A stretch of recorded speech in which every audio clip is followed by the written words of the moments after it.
And Aaron Gilchrist for more on how the Biden administration is responding to the latest in Gaza. Aaron, good morning. So we just saw it right there. The Biden administration remains critical of Prime Minister Netanyahu. How is Netanyahu responding, and how much is this straining the relationship between these two leaders?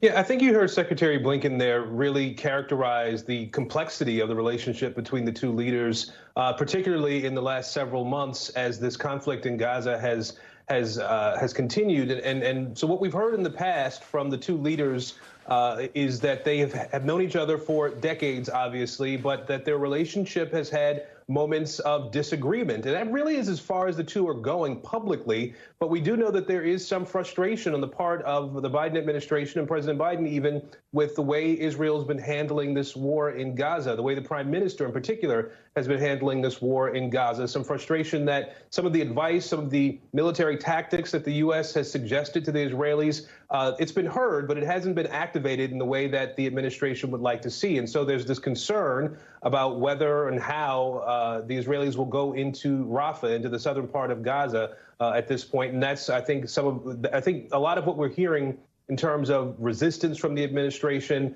a cautious tone from President Biden is a result of concern about the million people who are now holed up in that part of Gaza. Joe? Just last week, Aaron, the Biden administration announced it would be halting the shipment of certain weapons to Israel. Since then, the president has received vocal pushback from Congress. How is the Biden administration responding to that pushback? Is he still standing behind his decision?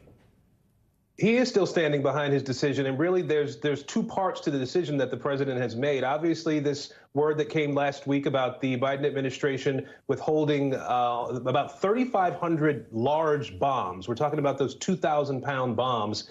There's been a pause placed on that shipment of new materials. At the same time, we know the administration has sent over defensive weapons, small arms, for example, to the Israelis. And so it really speaks to, I think, Joe, the concern about the Israelis going into Rafah with a major, massive, large-scale military operation, and what Secretary Blinken addressed there, the reality around the fact that in northern Gaza, it seems as though Hamas is growing again, is coming back into some level of power. And so they want the Israelis to have defensive weapons in particular so that they can continue to fight Hamas, particularly in the areas where it seems as though that organization is coming back, Joe. We can't forget about the hostage situation. The families of 5 Americans who it's believed are still being held by Hamas met with National Security Advisor Jake Sullivan, also Middle East Coordinator Brett McGurk.